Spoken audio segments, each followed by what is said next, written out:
Booking flights with points is a heck of a lot more complicated than booking hotels. That's because there are so many airlines, so many routes, so many kinds of points.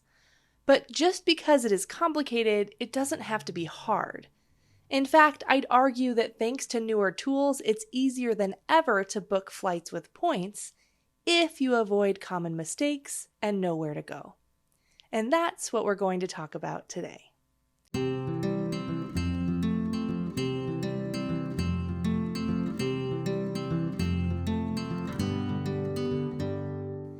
Welcome back to Points for Normal People.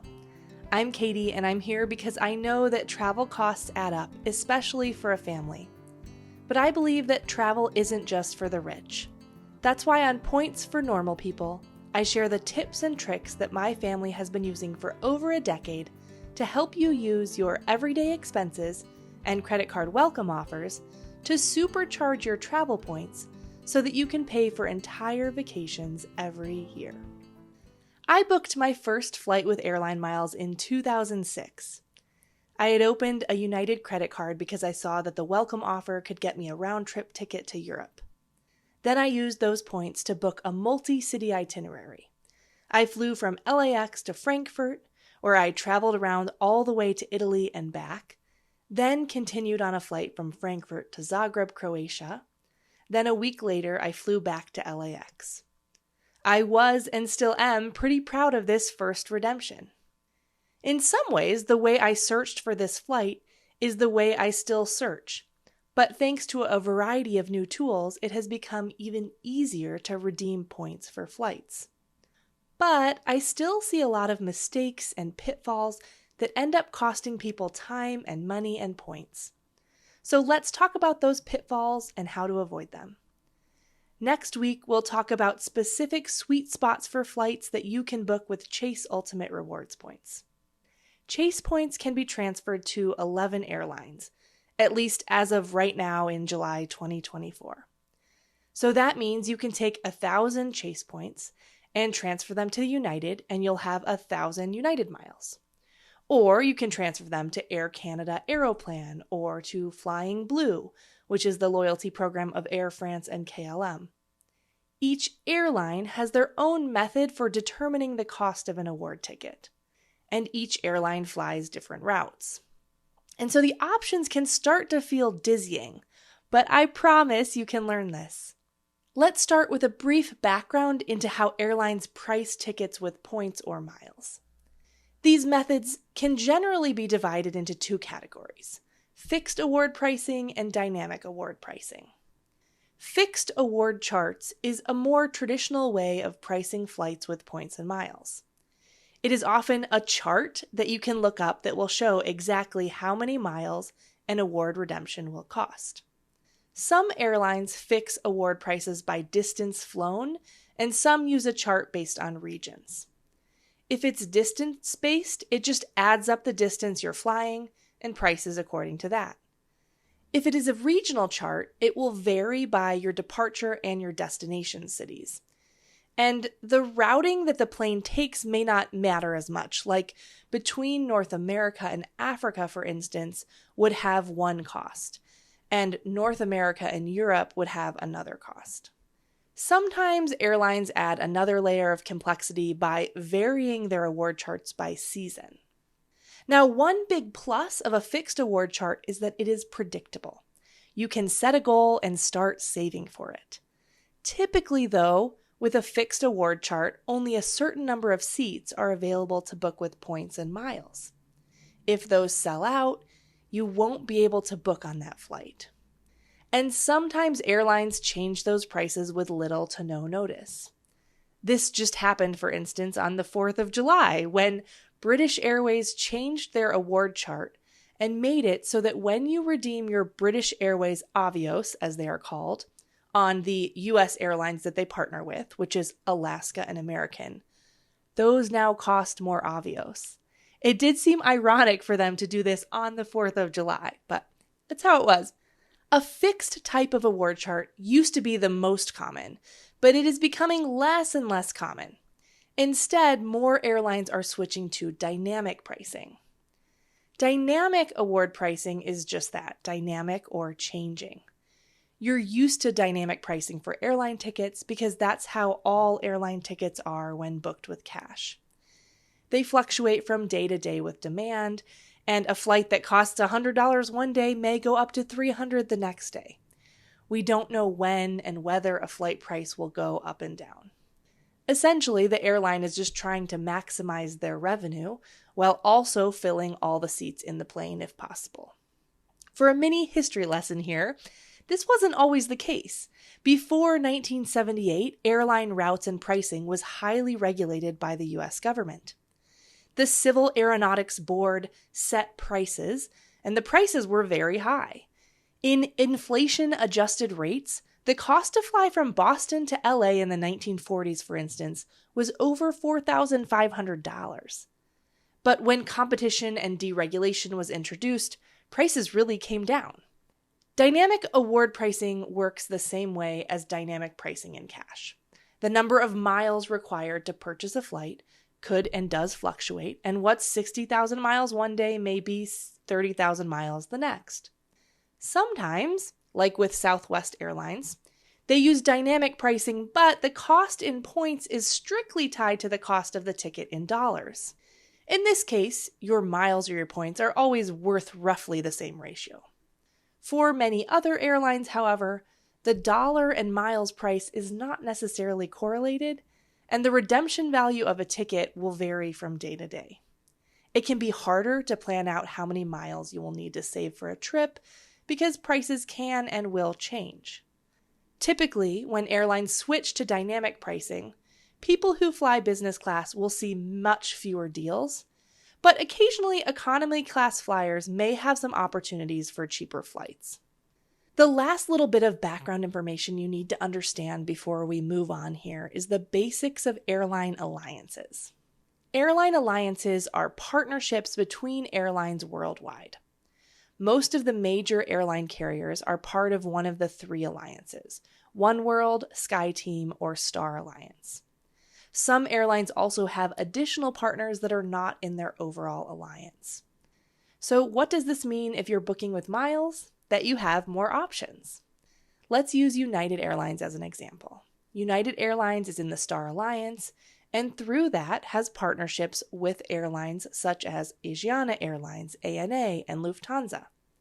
This means that you can use United Miles to book trips on United Airlines, and also on any of their partner airlines as well, when space allows. It doesn't mean that you can book any flight that is offered. Not all flights have available award seats, but this greatly opens up your options. This is particularly important for international flights. United Airlines, for instance, doesn't fly to the Philippines, but its partners Asiana and ANA do.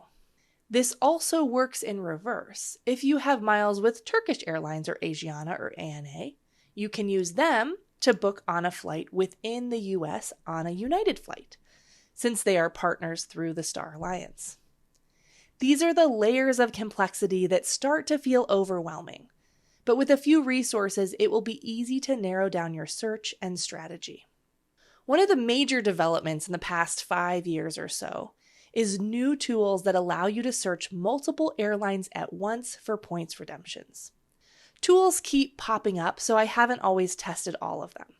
Some are paid and some are free right now, but these are really great for initial searches and to gauge pricing. One great free tool I've been using lately is called pointsyeah.com. So just to give you an idea of this tool, and I just put some random dates and looked for flights from Chicago to Cape Town, South Africa to see what it would find.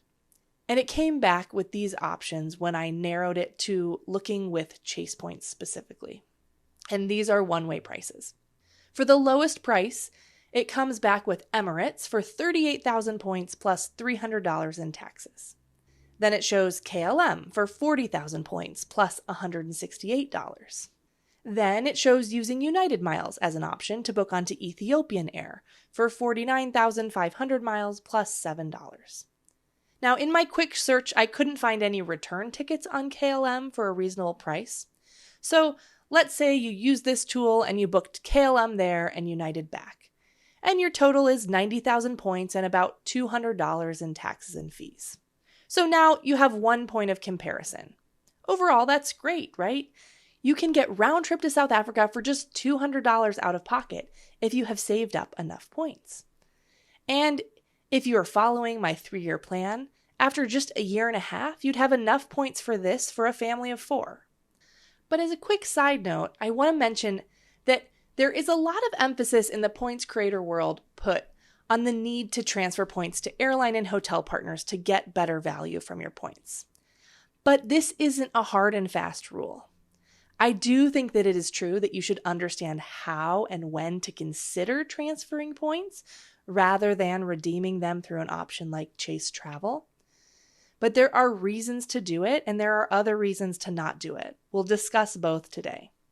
One mistake I see very commonly is not comparing options with transferring points to comparing cash prices. I talked about this more in episode 13. Using your points to book a ticket via Chase Travel, for instance, can often use fewer points and might be a lot less of a hassle than transferring your points to an airline partner and searching for award ticket availability. I always recommend that when you have a destination in mind, that you start to track the price to that destination using Google Flights, or just at least search occasionally to get a sense of what ticket prices actually cost. That will help you start to have a better comparison and gauge which way you can book your flight for the fewest number of points. When I just searched on Google Flights for options from Chicago to South Africa, I'm seeing current options for about $1,000 round trip on Turkish Airlines if I could fly off-peak in April. But if I want to fly around Christmas, it's over $2,000. This is when your level of flexibility really makes a difference and why it's important to do the comparison yourself. If I was happy to go in April, I might choose to book that cash price on Turkish Airlines for $1,000. Personally, I might choose to do it via the Aeroplan Pay Yourself Back method I explained in episode 13. And that would allow me to book directly with Turkish Airlines and take advantage of their free stopover program. My flight would then cost about 80,000 points and include all those taxes and fees up front in that price. But if I wanted to fly over Christmas, then booking for 90,000 points plus $200 is a great deal rather than a flight that costs over $200. Again, you have to be the one to run a few searches to start comparing your routes. But don't forget to compare to cash prices. Another mistake I see is not paying attention to taxes and fees on award tickets. Unless you're booking via Chase Travel, as discussed in the previous episode, you're going to pay taxes and fees on award tickets. Within the US, this is cheap. It's just $5.60 each way. But internationally, it can really vary. Some airlines add not only mandatory taxes to their award tickets, but fuel surcharges or other fees. You can see this in my example. Emirates had $300 in taxes on the one-way, KLM had $168, and United's was just $7. Now, there's no right and wrong answer here. You may decide you want to use fewer points and don't mind paying $300 in taxes to fly on Emirates, which is one of the nicest airlines in the world. But you want to make sure that you compare them. That's why I really like pointsyeah.com because it gives you the price in points and shows the taxes and fees. And not all of the search tools do that. This ties into the comparison you need to do versus the cash price. Because the cash price is already including the taxes and fees. Now, I'm not saying that it's never worth paying taxes and fees. And I do think sometimes paying even high taxes and fees may be a good option if the routing is better for you or the experience is better for you. But these are the things I think you need to consider. If you're transferring points to book, it should either be saving you points or giving you better routing or giving you a better flight experience. Otherwise, what's the point? So let's talk about some situations when you'd want to go through the process of transferring points to an airline to book a flight, rather than just booking in Chase Travel or like the Aeroplan Pay Yourself Back trick I mentioned. There are some distinct advantages to transferring points. One can be to get better routing. For me, and I believe for normal people who are just trying to get somewhere with their points, routing should be one of your top considerations. This is one of the primary strengths of using airline miles to book a flight, or primary potential strengths. The more legs your flight has, the more chances you have of being canceled or delayed. That's beside the fact that it just takes more time out of your trip. Personally, I'm willing to pay more for a nonstop route. We did this last year when we went to Japan.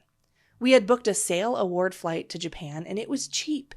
It was just 45,000 miles round trip on American. But I could only get that Sail fare out of LAX. So we were going to have to fly from Chicago to LAX, spend a night, and then continue on to Tokyo. That, of course, costs more time and more points. So ultimately, we canceled those flights and used Avianca Life Miles to book onto a nonstop United flight from Chicago to Tokyo. In the end, it was more. It was 90,000 miles each for the round trip, plus $200-ish in taxes and fees. And the United flight was somewhat miserable, but we still appreciated being on a nonstop. Again, you have to be the one doing the comparisons and deciding what's worth it to you. And you will also have to do some research on routes that make sense for you. The two primary tools I use to research routes are Google Flights and flightconnections.com. Flightconnections.com is the best for showing nonstop routes between airports. This can help you narrow down your best option very quickly when you see the nonstop route options available. It's not a perfect tool, especially because it doesn't always show seasonal routes, but it's pretty good. Airlines like United and American that use dynamic pricing for their own flights can really raise the price of their seasonal or high-demand nonstop routes. But it can still be possible to find deals. We were able to get nonstop United flights from Chicago to Iceland and home from Scotland even in the summer, so it's still possible. If I can't get a nonstop route, I then start checking Google Flights because it's one of the easiest ways to see the kind of connecting flights I might be able to get. And of course, this is also helping me to gauge the pricing as well. As I keep saying, I don't calculate my cents per point values for flights because it doesn't take into account the value to me. If you find a route you're interested in, you can take that information and set up alerts for when the price on that route drops. Google Flights lets you do that for cash flights. PointsYeah.com lets you have 4 free alerts too. So this is a great way to track pricing. There are other more complex tools that do this as well, but they have a steeper learning curve. The most advanced one is seats.aero, but the interface isn't as user-friendly, so you do have to spend some time learning it. So again, I often find that it's worth it to transfer my points to an airline when it means I can get a better routing, because that improves my experience.